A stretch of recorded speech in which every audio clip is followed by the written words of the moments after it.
नमस्कार साथियों, स्वागत है आपका अपने YouTube चैनल दातार क्लासेज में।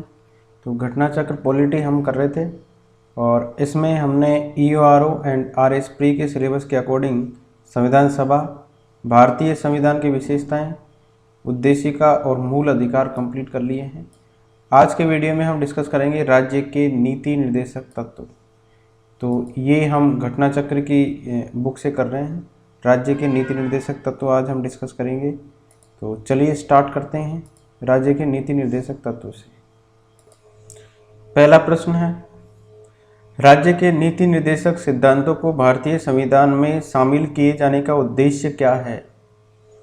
तो संविधान में इनको शामिल किया गया, क्यों शामिल किया गया है, इनका उद्देश्य क्या है, ये बताना है। तो राजनीतिक प्रजातंत्र को स्थापित करने के लिए, सामाजिक प्रजातंत्र को स्थापित करने के लिए, गांधीवादी प्रजातंत्र को स्थापित करने के लिए, सामाजिक और आर्थिक प्रजातंत्र को स्थापित करने के लिए। तो इनका उद्देश्य है सामाजिक और आर्थिक प्रजातंत्र को स्थापित करना। तो सामाजिक और आर्थिक प्रजातंत्र को स्थापित करना है इनका उद्देश्य। यह उद्देश्य एक कल्याणकारी राज्य की स्थापना में सहायक है, जिसका संविधान निर्माता एक कल्याणकारी राज्य की स्थापना के लिए प्रावधान करना चाहते थे। सामाजिक और आर्थिक प्रजातंत्र को स्थापित करना है इसका उद्देश्य। निम्नलिखित में से कौन सा एक राज्य के नीति निर्देशक सिद्धांतों का उद्देश्य नहीं है। नीति निर्देशक सिद्धांतों का उद्देश्य कौन सा नहीं है बताना इसमें। एक कल्याणकारी राज्य की स्थापना करना, सामाजिक आर्थिक एवं न्याय को सुनिश्चित करना, ये दोनों तो है। एक धार्मिक राज्य की स्थापना करना, एक धर्मनिरपेक्ष राज्य की स्थापना करना। तो सी इसका उद्देश्य नहीं है एक धार्मिक राज्य की स्थापना करना, ठीक है। तो ये तीनों इसके उद्देश्य है। राज्य के नीति निर्देशक सिद्धांतों का उद्देश्य क्या क्या है। एक कल्याणकारी राज्य की स्थापना करना, सामाजिक आर्थिक न्याय को सुनिश्चित करना, एक धर्मनिरपेक्ष राज्य की स्थापना करना।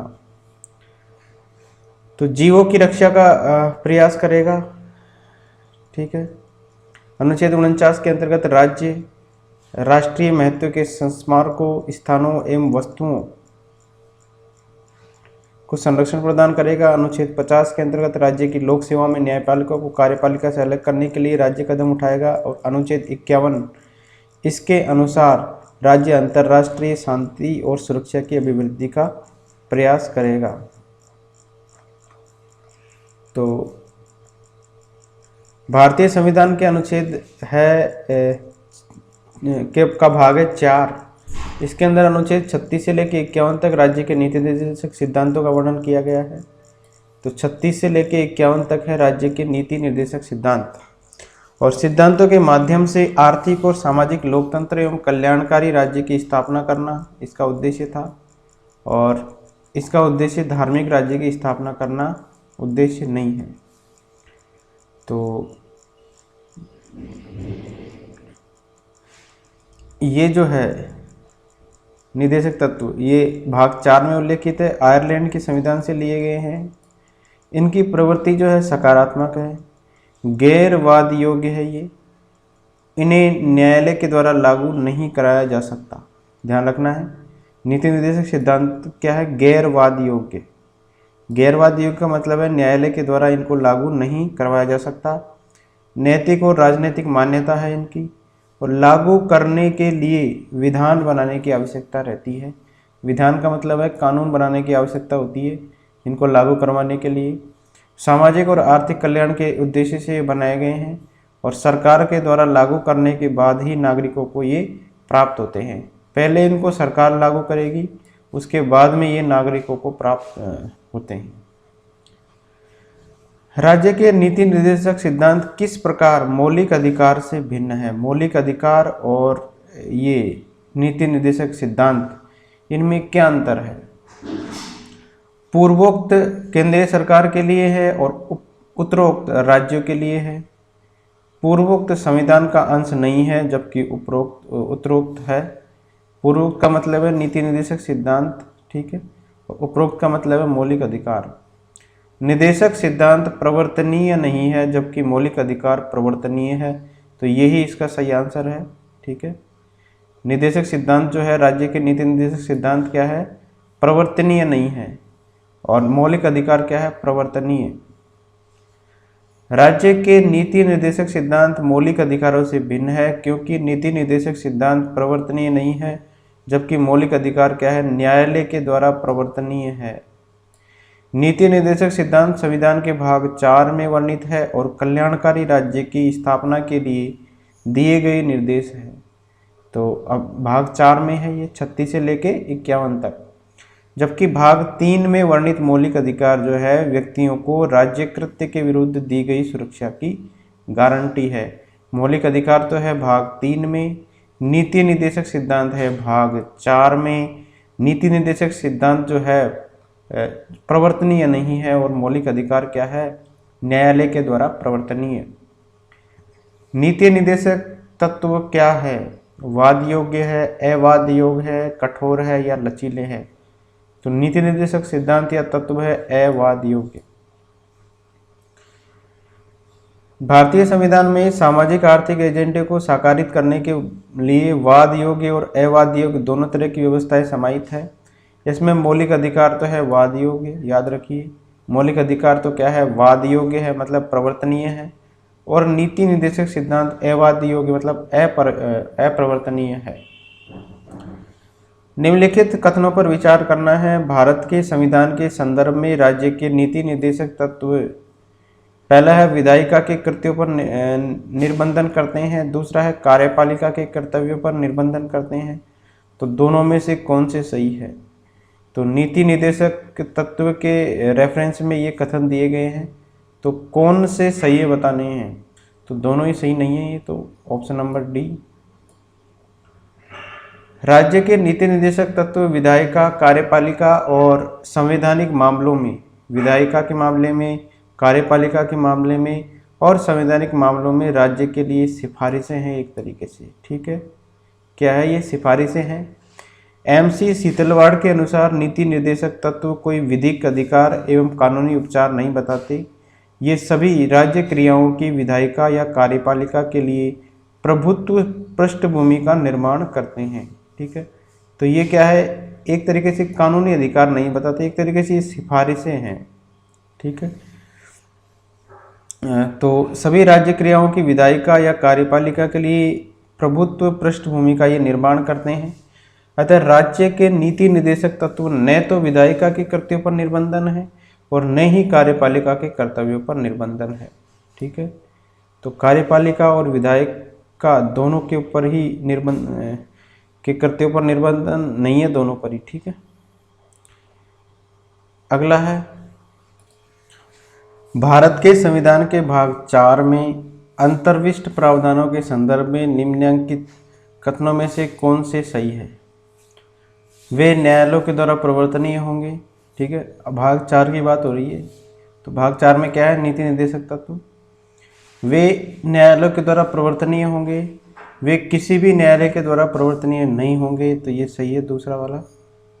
इस भाग में अधिकथित सिद्धांत राज्य के द्वारा कानून बनाने को प्रभावित करेंगे, तो कानून बनाने को तो प्रभावित करेंगे, तो ऑप्शन नंबर 2 और 3 इसका सही हो जाएगा। तो भारतीय संविधान के भाग 4 मतलब 36 से लेकर 51 तक है, राज्य के नीति निर्देशक सिद्धांत तत्व से संबंधित है। इस भाग के प्रावधान किसी भी न्यायालय के द्वारा प्रवर्तनीय नहीं है, इन्फोर्सेबल नहीं है, मतलब आप दबाव नहीं बना सकते कि आपको लागू करना ही करना है। इसका अर्थ यह है कि यह संविधान का एक हिस्सा है जिसे न्यायपालिका के द्वारा लागू नहीं करवाया जा सकता, तो नीति निर्देशक तत्वों को लागू नहीं करवाया जा सकता।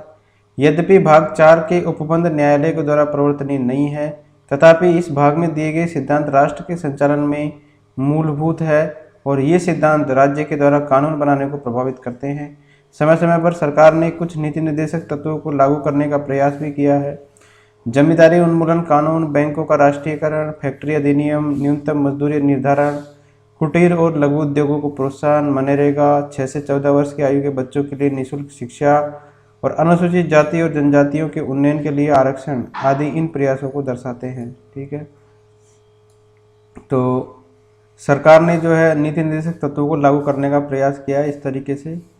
ये सारे इसके उदाहरण हैं एक तरीके से, जैसे जमींदारी उन्मूलन कानून बनाया है, इसके अलावा बैंकों का नेशनलाइजेशन, फैक्ट्री अधिनियम है, न्यूनतम मजदूरी निर्धारण है, कुटीर और लघु उद्योगों को प्रोत्साहन दिया गया है, मनरेगा है, 6 से 14 वर्ष की आयु के बच्चों के लिए निःशुल्क शिक्षा है, अनुसूचित जाति और जनजातियों के उन्नयन के लिए रिजर्वेशन है, आदि के प्रयास किए हैं गवर्नमेंट ने। राज्य के नीति निर्देशक तत्वों के बारे में निम्नलिखित कथनों पर विचार करना है और कौन सा सही है ये बताना है। ये तत्व देश के सामाजिक आर्थिक लोकतंत्र की व्याख्या करते हैं और इन तत्वों में अंतर्विष्ट उपबंध किसी न्यायालय के द्वारा प्रवर्तनीय नहीं है। तो दोनों इसमें सही है, 1 और 2, ठीक है। इन्फोर्सेबल नहीं है और ये एक तरीके से सामाजिक और आर्थिक लोकतंत्र की व्याख्या भी करते हैं। राज्य के नीति के निर्देशक तत्व देश के आर्थिक, सामाजिक, आर्थिक लोकतंत्र की व्याख्या करते हैं। राज्य की नीति के निर्देशक तत्वों में अंतर्विष्ट उपबंध न्यायालय के द्वारा प्रवर्तनीय नहीं है, एनफोर्सेबल नहीं है। कल्याणकारी राज्य की संकल्पना का समावेश भारत के संविधान में है, किसमें है? कल्याणकारी राज्य की संकल्पना ये है राज्य के नीति निर्देशक तत्वों के अंदर है। तो ये संविधान में भाग 4 के तहत अनुच्छेद 36 से लेकर 51 के अंतर्गत शामिल किए गए हैं। भारतीय संविधान की प्रस्तावना राज्य व्यवस्था के उद्देश्यों का उल्लेख करती है कि राज्य अपने नागरिकों को सामाजिक, आर्थिक एवं राजनीतिक न्याय, विचार, अभिव्यक्ति, विश्वास, धर्म और उपासना की स्वतंत्रता तथा प्रतिष्ठा एवं अवसर की समता उपलब्ध कराएगा, जो कि एक कल्याणकारी राज्य के आदर्श का प्रतीक है। इसके अतिरिक्त नीति निर्देशक तत्वों में कल्याणकारी राज्य की स्थापना हेतु राज्य को निर्देश दिए गए हैं। इस प्रकार प्रस्तावना एवं नीति निर्देशक तत्व दोनों में कल्याणकारी राज्य का विचार किया गया है। तो प्रस्तावना में भी किया गया है और नीति निर्देशक तत्वों में भी किया गया है, दोनों में। दोनों, अब जैसे इसके अंदर दोनों का विकल्प नहीं हो, ठीक है, दोनों अगर एक साथ हो तो नीति निर्देशक तत्व ही माना जाएगा, ठीक है। प्रस्तावना नहीं माना जाएगा अगर दोनों अगर अपने ऑप्शन में, आंसर में है तो इसमें प्रस्तावना थी, तो प्रस्तावना और नीति निर्देशक तत्व इनमें से प्रेफरेंस दी जाएगी किसको? नीति निर्देशक तत्व को। लेकिन जैसे क्वेश्चन है उसके अंदर केवल नीति निर्देशक तत्व है तो उसमें नीति निर्देशक तत्व हो जाएगा, और केवल एक ऑप्शन में जैसे प्रस्तावना है और नीति निर्देशक तत्व नहीं है तो उसमें आंसर हो जाएगा आपका प्रस्तावना। अगला है, भारत के संविधान का कौन सा भाग कल्याणकारी राज्य के आदर्श की घोषणा करता है? तो नीति निर्देशक तत्व करता है कल्याणकारी राज्य के आदर्श की घोषणा। संविधान का कौन सा भाग है जो कल्याणकारी राज्य का आदर्श घोषित करता है? तो अभी हमने पढ़ा है राज्य के नीति निर्देशक तत्व। भारत के कल्याणकारी राज्य होने का विचार पाया जाता है, किसमें पाया जाता है? तो नीति निर्देशक तत्व में पाया जाता है और प्रस्तावना में पाया जाता है। तो ऑप्शन नंबर डी इसका राइट हो जाएगा। राज्य के नीति निर्देशक तत्व सहज अध्ययन के लिए निम्न में से कौन से भागों में विभाजित किए जा सकते हैं? तो सहज अध्ययन के लिए कौन से भागों में डिवाइड किया जा सकता है नीति निर्देशक तत्वों को? तो समाजवादी में, उदार बौद्धिकतावादी में और गांधीवादी में, तीनों में डिवाइड किया जा सकता है सहज अध्ययन के लिए। समाजवादी, उदार बौद्धिकतावादी और गांधीवादी। तो ऑप्शन नंबर डी इसका सही आंसर हो जाएगा। तो भारतीय संविधान के अंतर्गत राज्य के नीति निर्देशक तत्वों का उल्लेख भाग 4 के अनुच्छेद 36 से लेकर 51 के तहत किया गया है। आयरलैंड के संविधान से इसको लिया गया है।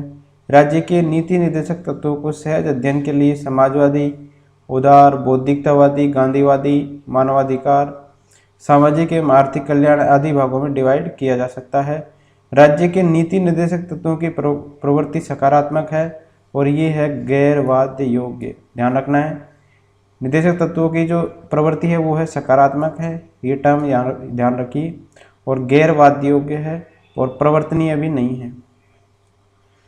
भारतीय संविधान में सम्मिलित नीति निर्देशक तत्वों की प्रेरणा हमें किस संविधान से प्राप्त हुई है? तो नीति निर्देशक तत्व हमने लिए हैं कहाँ से? आयरलैंड से लिए हैं। 1937 में आयरलैंड के संविधान से प्राप्त हुई है इनकी प्रेरणा। आयरलैंड के संविधान में अनुसरणीय इस भाग पर फेबियनवाद, समाजवाद, उदार लोकतांत्रिक विचारधाराओं, गांधीवाद, मानवाधिकारों की सार्वत्रिक घोषणाओं आदि का व्यापक प्रभाव पड़ा है। भारतीय संविधान में राज्य के नीति निर्देशक तत्वों को निम्न में से किस देश के संविधान से लिया गया है? तो आयरलैंड के संविधान से लिए गए हैं नीति निर्देशक तत्व। नीति निर्देशक तत्वों का विचार कहाँ से लिया गया है? तो आयरलैंड के संविधान से लिया गया है। नीति निर्देशक सिद्धांत है वाद योग्य है, मौलिक अधिकार है, वाद योग्य नहीं है, तो वाद योग्य नहीं है नीति निर्देशक सिद्धांत। ठीक है। भारत के संविधान के अनुसार निम्नलिखित में से कौन सा देश के शासन के लिए आधारभूत है? देश के शासन के लिए जो आधारभूत है वो क्या है? तो शासन के लिए जो आधारभूत है वो है राज्य के नीति के निर्देशक तत्व। भारतीय संविधान के अंतर्गत धन का केंद्रीकरण किसका उल्लंघन करता है? धन का केंद्रीकरण जो है किसका उल्लंघन करता है? तो ये करता है राज्य के नीति निर्देशक तत्वों का उल्लंघन। ठीक है। तो धन का केंद्रीकरण किसका उल्लंघन है? नीति निर्देशक तत्वों का। कैसे हैं देखिए, भारतीय संविधान में राज्य की नीति के निर्देशक तत्वों के तहत प्रावधानिक है कि राज्य अपनी नीति का विशिष्टतया इस प्रकार संचालन करेगा कि सुनिश्चित रूप से समुदाय के भौतिक संसाधनों का स्वामित्व और नियंत्रण इस प्रकार बटा हो जिससे सामूहिक हित का सर्वोत्तम रूप से साधन हो। ठीक है, ये अनुच्छेद नंबर 39 ख के अंदर है। तथा आर्थिक व्यवस्था इस प्रकार चले जिससे धन और उत्पादन साधनों का सर्वसाधारण के लिए अहितकारी संकेंद्रण न हो। यह है अनुच्छेद 39 ग के अंदर। तो इस प्रकार धन का केंद्रीकरण संविधान के अंतर्गत राज्य की नीति के निर्देशक तत्वों का उल्लंघन करता है। तो 39 ख में और 39 ग में है ये। समान कार्य के लिए समान वेतन भारत के संविधान में सुनिश्चित किया गया है। तो ये एक क्या है? मौलिक अधिकार है, राज्य के नीति निर्देशक सिद्धांतों का एक अंग है, मौलिक कर्तव्य है या आर्थिक अधिकार है। तो समान कार्य के लिए समान वेतन। ठीक है, तो ये राज्य के नीति निर्देशक सिद्धांतों का ही एक अंग है। समान कार्य के लिए समान वेतन भारत के संविधान में सुनिश्चित किया गया है और राज्य के नीति निर्देशक सिद्धांतों का एक अंग है। अनुच्छेद है 39 घ। यह प्रावधान करता है कि पुरुष और स्त्री दोनों का समान कार्य के लिए समान वेतन होना चाहिए। ज्ञातव्य है कि संविधान के अनुच्छेद 39 घ के अनुसरण में संसद ने वर्ष 1976 में, कब 1976 में समान पारिश्रमिक अधिनियम पारित किया था। तो 39 घ ही है समान कार्य के लिए समान वेतन के लिए। उल्लेखनीय है कि रणधीर सिंह बनाम भारत संघवाद 1982, इसके अंदर सर्वोच्च न्यायालय ने यह अभिनिर्धारित किया कि संविधान की प्रस्तावना और अनुच्छेद 39 घ के आलोक में अनुच्छेद 14 एवं 16 को पढ़ने से समान कार्य के लिए समान वेतन का सिद्धांत प्राप्त होता है। तो आर्टिकल 14 और 16 को अगर अपन एक साथ पढ़ें तो 39 घ के अंदर वर्णित जो है समान कार्य के लिए समान वेतन, वो सिद्धांत प्राप्त होता है। अगला है, भारत निम्नलिखित में से कौन सा राज्य के नीति निर्देशक तत्वों में निहित है? तो अपराधों के लिए दोष सिद्धि के संबंध में संरक्षण, प्राण और दैहिक स्वतंत्रता का संरक्षण, अल्पसंख्यक वर्गों के हितों का संरक्षण, पुरुष और स्त्री दोनों का समान कार्य के लिए समान वेतन हो। तो निहित क्या है? तो ये लास्ट वाला इसमें निहित है। ठीक है, समान कार्य के लिए समान वेतन। निम्नलिखित में से कौन एक मौलिक अधिकार नहीं है? नहीं है बताना है। तो उत्पीड़न के खिलाफ अधिकार, ये एक मौलिक अधिकार है।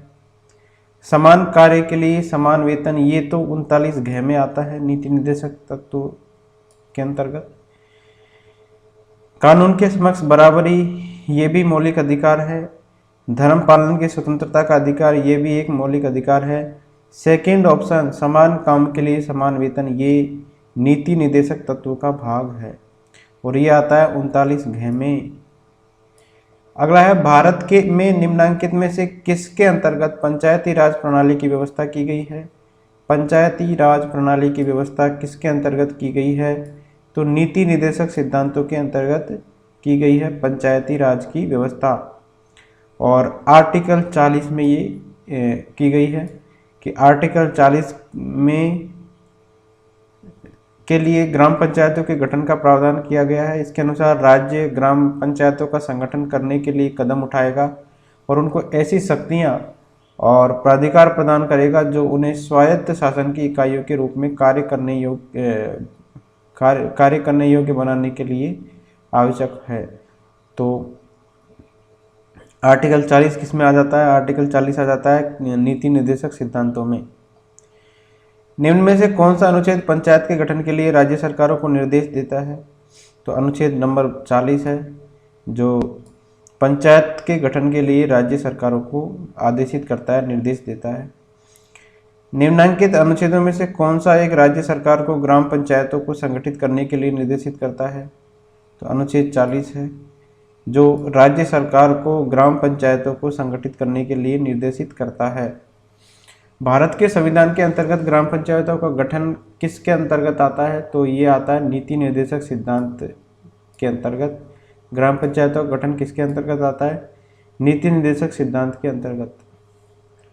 सूची 1 को सूची 2 से सुमेलित करना है। ग्राम पंचायत का गठन समान आचार संहिता, कृषि एवं पशुपालन, न्यायपालिका एवं कार्यपालिका का पृथक्करण और अंतर्राष्ट्रीय शांति का विकास। और इधर इनसे रिलेटेड आर्टिकल दिए गए हैं, आर्टिकल 44, 48, 50, 51 और 40। तो सही आंसर सेलेक्ट करना है इसमें। तो ग्राम पंचायतों का गठन किसके अंतर्गत आता है? ये गठन अंतर्गत आता है आर्टिकल 40 में। इसके बाद में समान आचार संहिता, ये किसके अंदर आती है? तो ये आती है अनुच्छेद 50 के अंदर। ठीक है,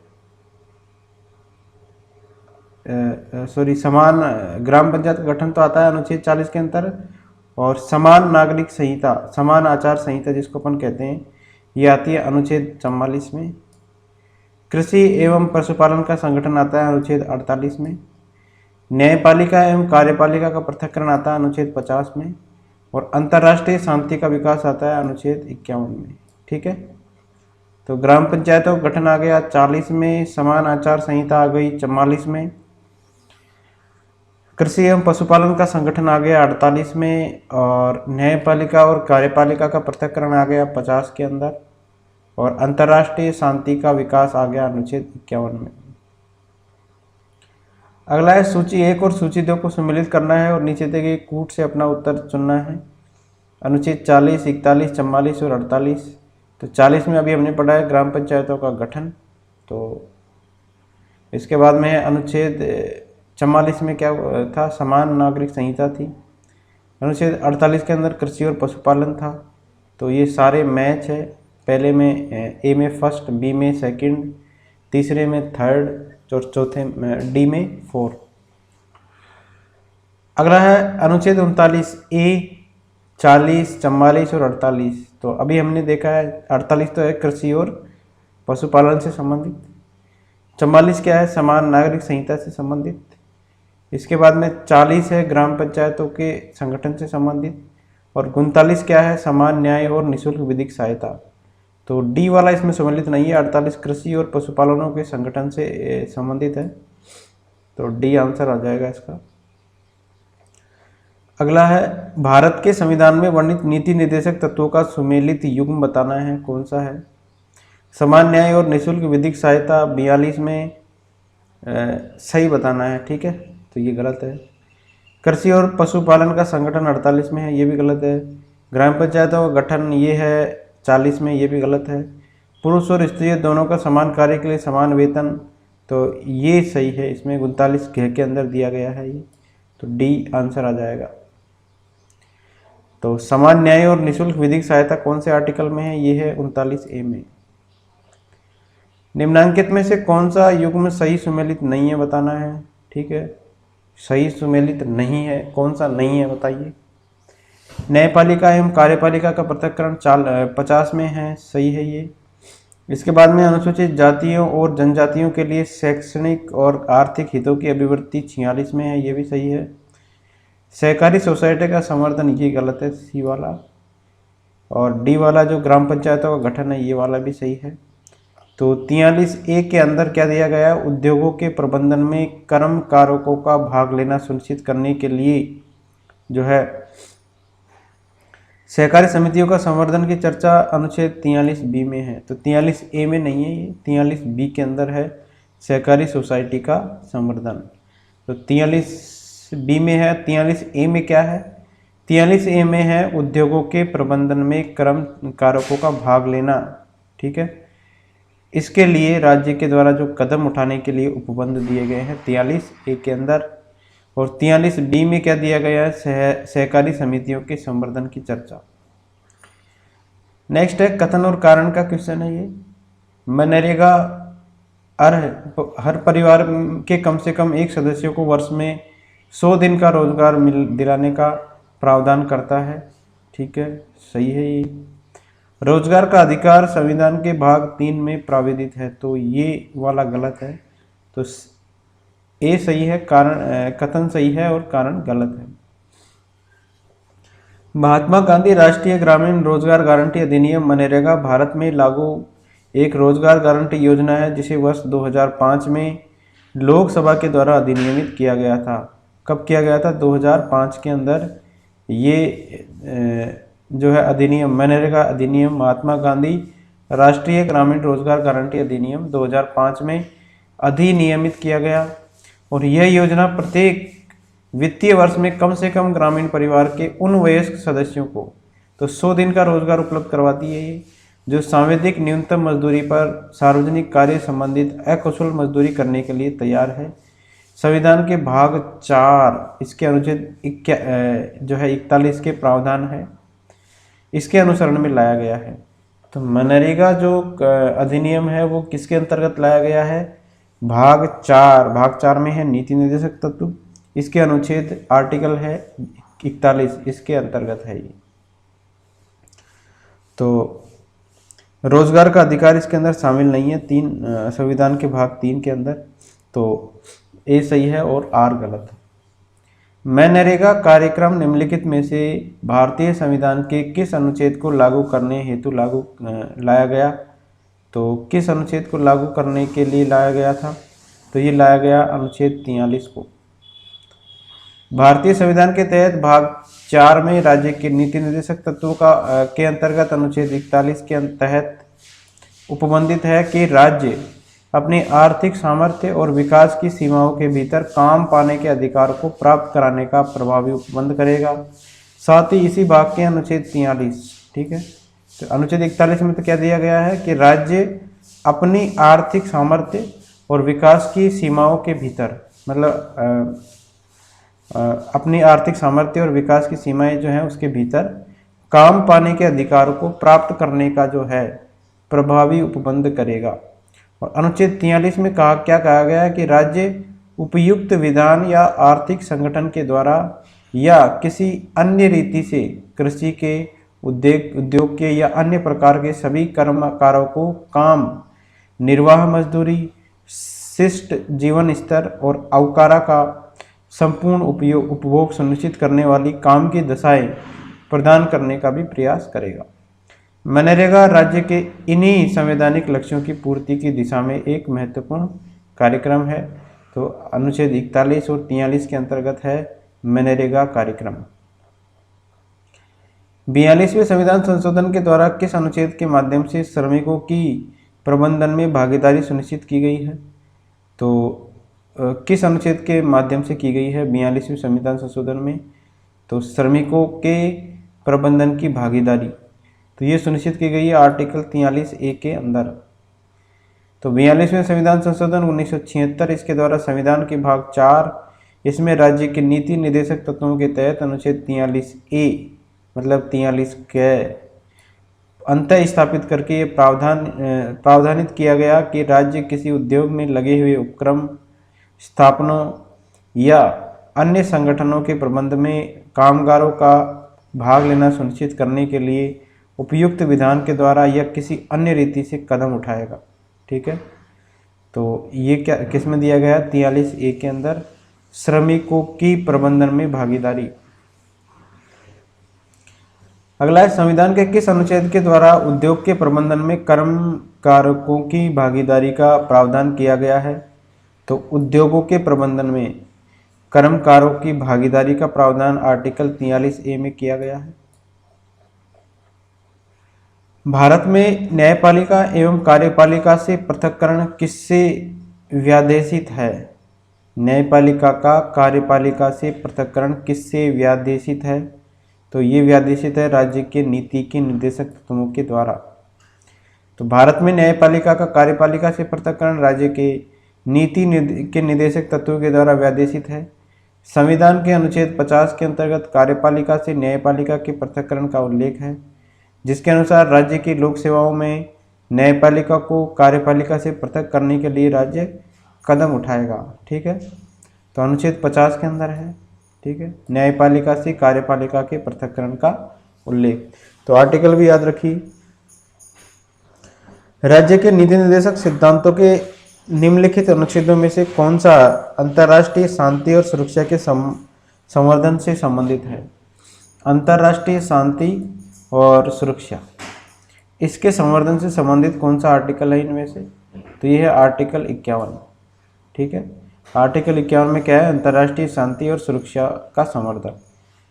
तो 51 में है अंतर्राष्ट्रीय शांति और सुरक्षा के संवर्धन से संबंधित। 41 क्या है? काम, शिक्षा, लोक सहायता पाने का अधिकार है आर्टिकल 41 के अंदर। आर्टिकल 43 के अंदर है उद्योगों के प्रबंध में कर्मकारों के भाग लेने का अधिकार, आर्टिकल 43 के में है। आर्टिकल 48 के अंदर है पर्यावरण संरक्षण एवं संवर्धन और वन एवं वन्य जीवों की रक्षा। तो याद रखिए 48 में तो वनों से वन्य जीवों के संरक्षण से संबंधित है। 43 के में जो उद्योग होते हैं उसके अंदर कर्मकारों के भाग लेने का अधिकार है। 41 के अंदर है काम, शिक्षा, लोक सहायता पाने का अधिकार। और 51 के अंदर है अंतर्राष्ट्रीय शांति और सुरक्षा के संवर्धन से ये संबंधित है। भारत के संविधान में अंतर्राष्ट्रीय शांति और सुरक्षा की अभिवृद्धि का कहाँ उल्लेख है? अंतर्राष्ट्रीय शांति और सुरक्षा के अभिवृद्धि का उल्लेख अभी हमने पढ़ा था 51 के अंदर है, आर्टिकल 51 में। और ये जो है किसके अंदर आता है? राज्य के नीति निर्देशक तत्वों के अंतर्गत। तो 51 में क्या क्या दिया गया है? अंतर्राष्ट्रीय शांति और सुरक्षा की अभिवृद्धि का उल्लेख है इसके अंदर। राष्ट्रों के बीच न्याय संगत और सम्मानपूर्ण संबंधों को बनाए रखने का भी इसमें उल्लेख है। संगठित लोगों को एक दूसरे से व्यवहारों में अंतर्राष्ट्रीय विधि और संधि बाध्यताओं के प्रति आदर बढ़ाने का भी इसमें वर्णन है। और अंतर्राष्ट्रीय विवादों के मध्यस्थता के द्वारा निपटारे के लिए प्रोत्साहन देने का भी ये प्रयास करेगा। तो इस तरीके से 4 प्रावधान किए गए हैं। ठीक है, अंतर्राष्ट्रीय शांति और सुरक्षा की अभिवृद्धि के परिप्रेक्ष्य में। अगला है भारतीय संविधान का कौन सा भाग अंतर्राष्ट्रीय शांति और सुरक्षा के प्रति राज्य के उत्तरदायित्व का उल्लेख करता है? तो राज्य के नीति निर्देशक तत्व, आर्टिकल 51। भारतीय संविधान का कौन सा अनुच्छेद भारत की विदेश नीति से संबंधित है? तो विदेश नीति से संबंधित है आर्टिकल 51। निम्नांकित में से कौन संविधान के 42वें संशोधन के द्वारा नीति निर्देशक तत्वों में नहीं जोड़ा गया? तो कौन नहीं जोड़ा गया 42वें संविधान संशोधन के द्वारा? शोषण से बच्चों एवं अल्पवयों की सुरक्षा, समान न्याय एवं निःशुल्क कानूनी सलाह, समान आचार संहिता या उद्योगों के प्रबंध में श्रमिकों की भागीदारी। तो ये 3 तो जोड़े गए हैं। सी वाला ऑप्शन समान आचार संहिता इसमें नहीं जोड़ी गई है 42वें संविधान संशोधन के द्वारा। तो 42वां संविधान संशोधन हुआ, इसके द्वारा समान आचार संहिता को शामिल नहीं किया गया। यह मूल संविधान के तहत ही अनुच्छेद 44 में वर्णित है। तो 44 में मूल संविधान में ही दिया हुआ है इसको। ठीक है, संशोधन के बाद नहीं ऐड किया गया है। निम्नलिखित प्रावधान 42वें संविधान संशोधन अधिनियम के द्वारा नीति निर्देशक तत्वों में जोड़े गए हैं। कौन कौन से जोड़े गए हैं नीति निर्देशक तत्वों में 42वें संविधान संशोधन के द्वारा? तो ये है बच्चों को स्वस्थ विकास के अवसर और सुविधाएं, और शोषण से बच्चों एवं अल्पवय व्यक्तियों की सुरक्षा, ये जोड़ा गया है आर्टिकल 39 के अंदर। ठीक है, ये सभी किसके बाद जोड़े गए हैं? 42वां संविधान संशोधन हुआ उसके बाद में। इसके बाद में समान न्याय और निःशुल्क कानूनी सहायता, ये है आर्टिकल 39 के में। क्या है 39 के में? समान न्याय और निःशुल्क कानूनी सहायता। इसके बाद में 43 के भी जोड़ा गया है 42वें संविधान संशोधन के द्वारा। उद्योगों के प्रबंधन में श्रमिकों की भागीदारी किस में है? ये आर्टिकल 43 के में। और पर्यावरण का संरक्षण एवं संवर्धन एवं वन एवं वन्य जीवों की रक्षा दी गई है 48 के में। ठीक है, तो 48 के अंदर क्या दिया गया है, पर्यावरण का संरक्षण और संवर्धन, जबकि 48 में क्या है, कृषि और पशुपालन का संगठन। याद रखिए ये आर्टिकल है 42वें संविधान संशोधन के बाद जोड़े गए हैं। संविधान के 42वें संविधान संशोधन के द्वारा निम्न में से कौन सा सिद्धांत राज्य की नीति के निर्देशक तत्वों में जोड़ा गया है? तो कौन सा सिद्धांत जोड़ा गया है? देखिए, पुरुष और स्त्री दोनों के लिए समान कार्य का समान वेतन, तो ये नहीं जोड़ा गया। सेकंड वाला इसमें जोड़ा गया है उद्योगों के प्रबंधन में कामगारों की सहभागिता। ठीक है, तो ये जोड़ा गया है किसके अंदर, 43 के अंदर। नेक्स्ट है संविधान निम्न में से किसके शोषण के विरुद्ध अधिकार स्वीकृत करता है? शोषण के विरुद्ध अधिकार किसके शोषण के विरुद्ध अधिकार स्वीकृत करता है? तो बच्चों के शोषण के विरुद्ध अधिकार, स्त्रियों के या जनजातियों के या दलितों के, तो ये करता है तीनों के, 1, 2 और 3। ठीक है, तो ये करता है बच्चों के, स्त्रियों के और जनजातियों के। तो option number 1, 2 and 3 is the right answer. Dalit जो है शब्द है वो संविधान के अंदर उल्लेखित नहीं है। निम्नलिखित में से कौन सा एक राज्य का नीति निर्देशक तत्व नहीं है? बताना है कौन सा एक नहीं है राज्य का नीति निर्देशक तत्व।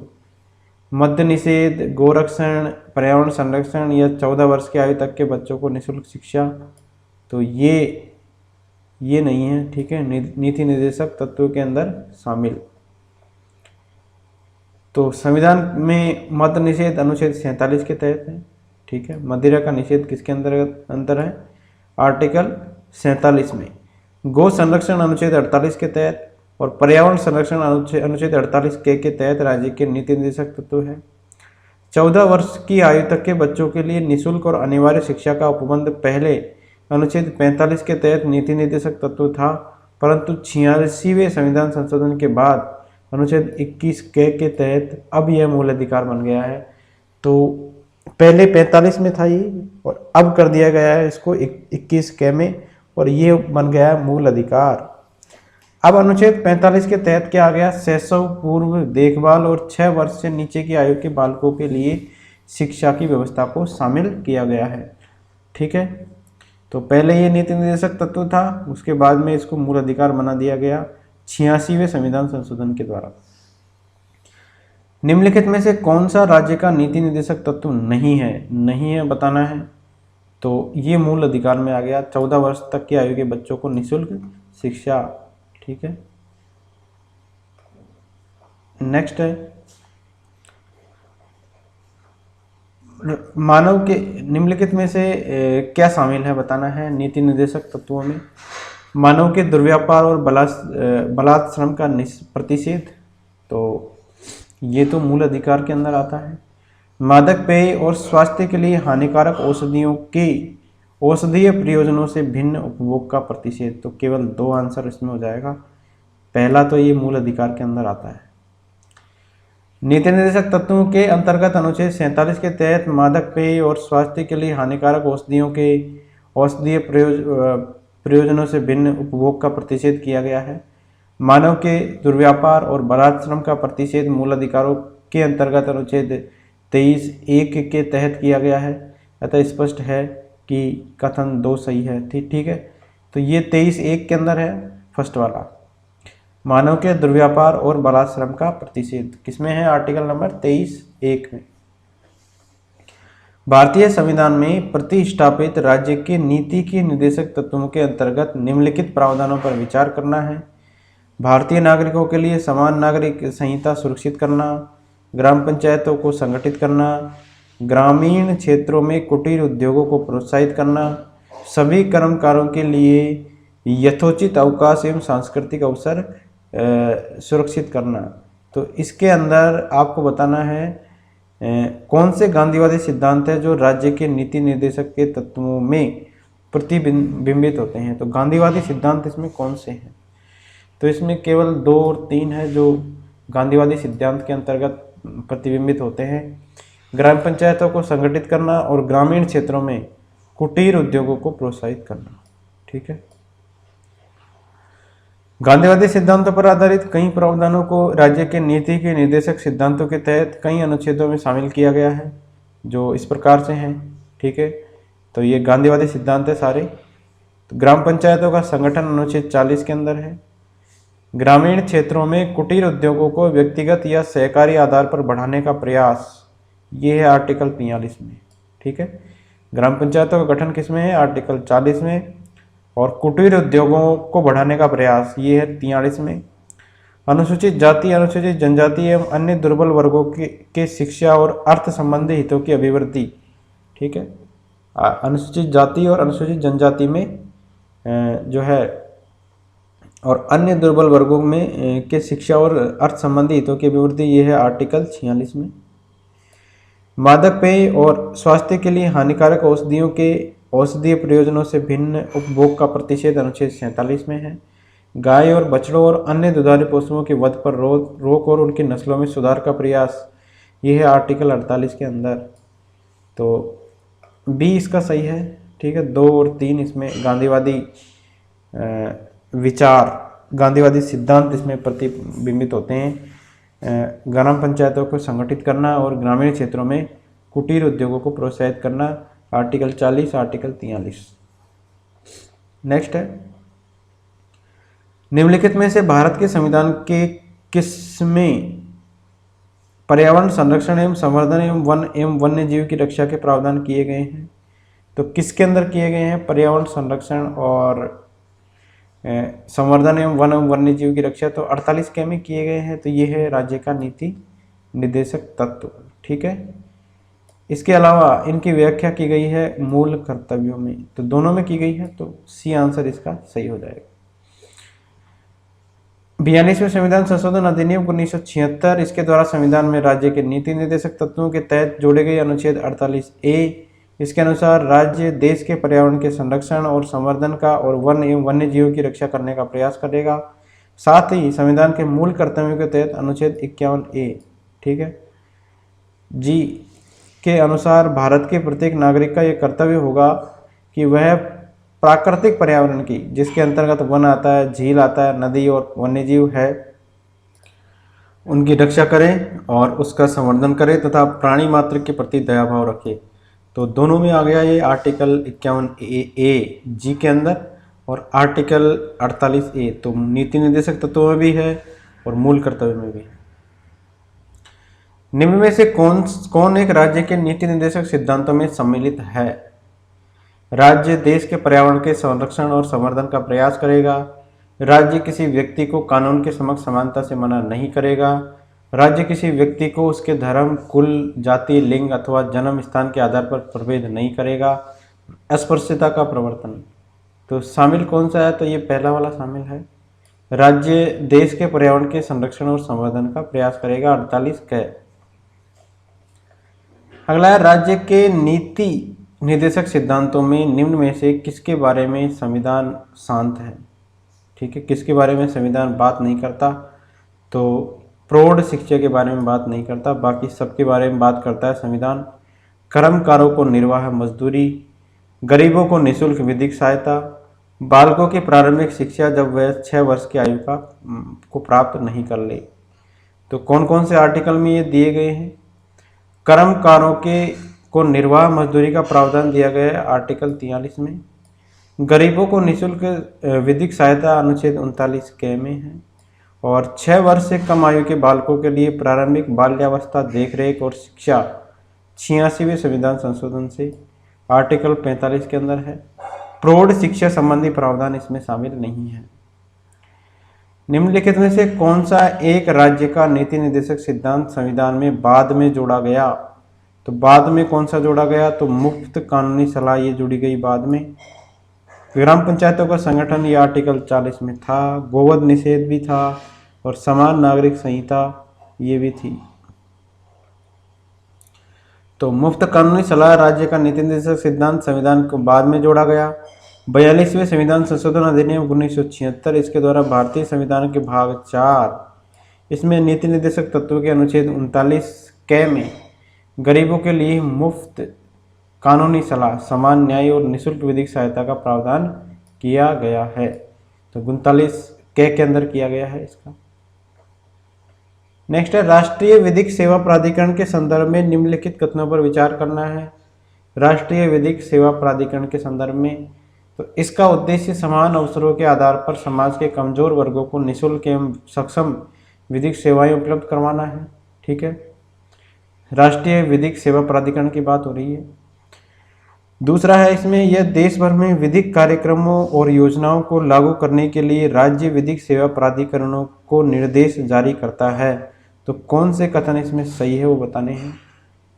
तो राष्ट्रीय विधिक सेवा प्राधिकरण, तो दोनों इसमें सही है। ठीक है, ऑप्शन नंबर 1 और 2 इसमें दोनों सही है। राज्य के नीति के निर्देशक तत्वों के तहत अनुच्छेद 39 क इसके अनुसरण में राष्ट्रीय विधिक सेवा प्राधिकरण समाज के कमजोर वर्गों को निःशुल्क एवं सक्षम विधिक सेवाएं उपलब्ध करवाता है। साथ ही यह देश भर में विधिक कार्यक्रम और योजनाओं को लागू करने के लिए राज्य विधिक सेवा प्राधिकरणों को निर्देश और वित्तीय अनुदान प्रदान करता है। तो दोनों कार्य ये करता है। भारत में विधिक सेवा जो है प्रदान करने वाले प्राधिकरण मतलब लीगल सर्विसेज अथॉरिटीज निम्नलिखित में से किस प्रकार के नागरिकों को निःशुल्क विधिक सहायता प्रदान करते हैं। तो निःशुल्क विधिक सहायता प्रदान किस तरीके के व्यक्तियों को करते हैं, किस प्रकार के व्यक्ति होते हैं। तो रुपए 1 लाख से कम वार्षिक आय वाले व्यक्ति को करते हैं, सही है। और 2 लाख से कम वार्षिक आय वाला जो ट्रांसजेंडर है उसको भी करते हैं। ठीक है, तीसरा और चौथा इसमें गलत है, तो केवल 1 और 2 इसमें सही हो जाएगा। बात हो रही है लीगल सर्विसेज अथॉरिटी की, तो ये जो है निःशुल्क विधिक सेवाएं प्रदान करते हैं अगर कोई व्यक्ति है जिसकी वार्षिक आय 1 लाख से कम है, या कोई ट्रांसजेंडर है जिसकी वार्षिक आय 2 लाख से कम है। तो संविधान में राज्य नीति के निर्देशक तत्वों के अनुच्छेद 39A इसके अनुसरण में भारत में विधिक सेवा प्रदान करने वाले प्राधिकरण विधिक सेवा प्राधिकरण अधिनियम 1987 की धारा 12 के अंतर्गत पात्र व्यक्तियों को निःशुल्क विधिक सेवाएं प्रदान करते हैं। ठीक है, कौन सी धारा है ये है 1987 की धारा 12। कौन सा अधिनियम है ये? विधिक सेवा प्राधिकरण अधिनियम। तो जो पात्र व्यक्ति है वो कौन कौन है निःशुल्क विधिक सहायता प्राप्त करने के लिए? महिलाएं और बच्चे हैं, अनुसूचित जाति और जनजाति के सदस्य हैं, बड़े पैमाने पर प्राकृतिक आपदा, जातीय हिंसा, बाढ़, सूखा, भूकंप से पीड़ित है कोई, वो है, औद्योगिक कामगार है, मानसिक रोगी या दिव्यांग व्यक्ति हुआ, वो है, हिरासत में कोई व्यक्ति है, वो हुआ, और वे व्यक्ति जिनकी वार्षिक आय केंद्र राज्य सरकार के द्वारा अधिसूचित आय सीमा से कम है, वो भी आते हैं इसमें। मानव तस्करी या बेगार से पीड़ित व्यक्ति भी आते हैं। उपर्युक्त अधिनियम की धारा 12H, ठीक है, इसके अंतर्गत विभिन्न राज्यों या केंद्र शासित प्रदेशों में निःशुल्क विधिक सेवा प्राप्त करने हेतु आय सीमा भिन्न भिन्न है। ठीक है, ये सीमा कतिपय अपवादों के अतिरिक्त अधिकांश राज्यों में 1 लाख है और कुछ राज्यों में 1.5 लाख या 3 लाख तक निर्धारित है। दिल्ली की बात करें तो 1 लाख से कम वार्षिक आय वाले सामान्य व्यक्ति के लिए है, और 2 लाख से कम वार्षिक आय वाले ट्रांसजेंडर व्यक्ति है उसको निःशुल्क विधिक सहायता प्रदान करता है, और 2 लाख से कम वार्षिक आय वाले वरिष्ठ नागरिकों को भी निःशुल्क विधिक सेवा प्रदान करता है। अगला, इनमें से कौन राज्य के नीति निर्देशक का जो सिद्धांत है उसमें शामिल नहीं है? तो सूचना का अधिकार इसमें शामिल नहीं है, मद्य निषेध है, काम का अधिकार है, समान कार्य के लिए समान वेतन, ये भी इसमें है। तो 39 के अंदर है पुरुष और स्त्री सभी नागरिकों को समान रूप से जीविका के पर्याप्त साधन प्राप्त करने का अधिकार है। 41 के अंदर है कुछ दशाओं में काम, शिक्षा और लोक सहायता पाने का अधिकार है। अनुच्छेद 39 में पुरुषों और स्त्रियों दोनों का समान कार्य के लिए समान वेतन वर्णित है। और अनुच्छेद 47 में राज्य अपने लोगों के पोषाहार स्तर और जीवन स्तर को ऊंचा करने और लोक स्वास्थ्य के सुधार को अपने प्राथमिक कर्तव्य में मानेगा, और राज्य विशिष्टतया मादक पेय और स्वास्थ्य के लिए हानिकारक औषधियों के औषधीय प्रयोजनों से भिन्न उपभोग का प्रतिषेध करने का प्रयास करेगा। सूचना का अधिकार नीति निर्देशक सिद्धांतों में सम्मिलित नहीं है। सूचना का अधिकार 2005, इसके तहत यह एक विधिक अधिकार है। ठीक है, तो ये एक क्या है, विधिक अधिकार है। तथा सर्वोच्च न्यायालय ने अपने अनेक निर्णयों में इसे संविधान के अनुच्छेद 19(1)(a) में वर्णित, ठीक है, आर्टिकल कौन सा है, 19(1)(a) में वर्णित वाक और अभिव्यक्ति की स्वतंत्रता के मूल अधिकार में इसको निहित माना है। ठीक है, किसमें माना है, वाक एवं अभिव्यक्ति की स्वतंत्रता के मूल अधिकार में। ये कौन सा है, सूचना का अधिकार। 2005 में इसको मान लिया गया कि भाई ये भी मूल अधिकार के अंतर्गत ही निहित है। नेक्स्ट है, निम्नलिखित में से कौन सा नीति निर्देशक तत्व है, सामाजिक नागरिक संहिता है, प्रेस की स्वतंत्रता है, धर्म की स्वतंत्रता है, विधि के समक्ष समानता है। ये तीनों तो मूल अधिकार है। ये जो है आर्टिकल 44 में है, समान नागरिक संहिता, ये है नीति निर्देशक तत्व।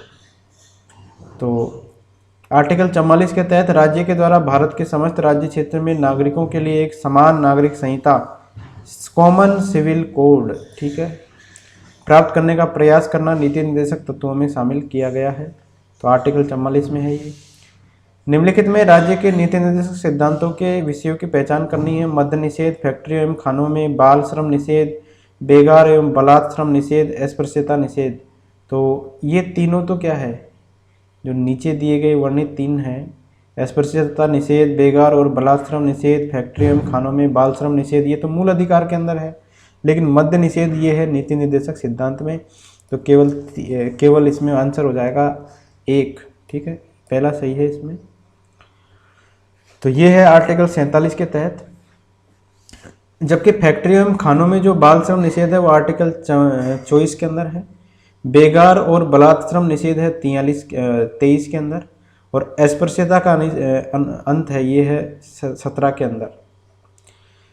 निम्न में से कौन एक राज्य के नीति निर्देशक तत्वों में शामिल नहीं है, बताना है। तो अस्पृश्यता उन्मूलन नहीं है, आर्टिकल 17 में आता है ये। तो ये है मूल अधिकार। बाकी सारे नीति निर्देशक तत्वों में शामिल है।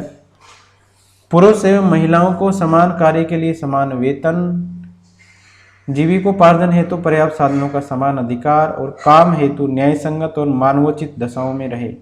ये सारे किसमें शामिल है, नीति निर्देशक तत्वों में शामिल है। तो संविधान में मूल अधिकारों के अंतर्गत समता के अधिकार के तहत आर्टिकल 17, इसके अंदर अस्पृश्यता उन्मूलन का उल्लेख है। अन्य 3 विकल्पों में पुरुष और महिलाओं को समान कार्य के लिए समान वेतन, ये है अनुच्छेद 39(घ) में, ध्यान रखना है। 39(घ) के अंदर है समान कार्य के लिए समान वेतन, जीविकोपार्जन हेतु पर्याप्त साधनों का समान अधिकार है 39(क) में, और काम हेतु न्याय संगत और मानवोचित दशाएं है अनुच्छेद 42 में। तो ये सारे तो क्या है, नीति निर्देशक सिद्धांत है। राज्य के नीति निर्देशक सिद्धांत एक ऐसा चेक है जो बैंक की सुविधा अनुसार अदा किया जाता है। तो ये किसने कहा था, ठीक है, राज्य के नीति निर्देशक सिद्धांत एक ऐसा चेक है जो बैंक की सुविधा के अनुसार अदा किया जाता है।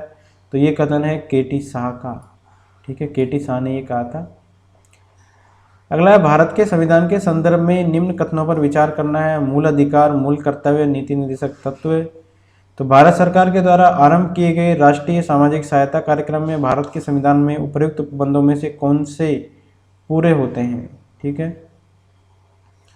तो कौन से उपबंध पूरे होते हैं, भारत के द्वारा आरंभ किया गया है राष्ट्रीय सामाजिक सहायता कार्यक्रम। तो इसके अंदर केवल 3, मतलब राज्य के नीति के निर्देशक तत्व ही पूरे होते हैं। 15 अगस्त 1995 और इसको राष्ट्रीय सामाजिक सहायता कार्यक्रम संविधान में प्रदत्त राज्य के नीति निर्देशक तत्वों यानी अनुच्छेद 41, इसके तहत बेरोजगारी, वृद्धावस्था आदि की स्थिति में लोक सहायता संबंधी निर्देश की प्राप्ति की दिशा में एक महत्वपूर्ण कदम है। तो राष्ट्रीय सामाजिक सहायता कार्यक्रम ये जो है किसके तहत स्टार्ट किया गया, एक तरीके से ऐसे याद रखिए, राज्य के नीति निर्देशक तत्वों के तहत। भारतीय संविधान के भाग 4 में दिए गए निर्देशित सिद्धांतों में से निम्न में से कौन से सूचीबद्ध है। भाग 4 में क्या दिया गया है, नीति निर्देशक तत्व। तो क्या क्या है उसके अंदर, तो समान कार्य के लिए समान वेतन है, सही है ये। समान नागरिक संहिता है, ये तो आर्टिकल 39(घ) में है। समान नागरिक संहिता है आर्टिकल 44 में, ये भी सही है। छोटे परिवार का मानदंड और प्राथमिक स्तर पर मातृभाषा में शिक्षा, तो ये दोनों नहीं है। तो फर्स्ट और सेकंड इसका सही आंसर हो जाएगा। तो 39 घ में है क्या है, समान कार्य के लिए समान वेतन, और 44 में है समान नागरिक संहिता। अनुच्छेद 350 क में है प्राथमिक स्तर पर मातृभाषा में शिक्षा देने का विशेष निर्देश, तो ये इसके अंदर शामिल नहीं है। ठीक है, तो पहला और दूसरा इसका सही हो जाएगा। तो ये सारे थे प्रीवियस ईयर्स क्वेश्चंस राज्य नीति निर्देशक सिद्धांतों से। Thank you friends.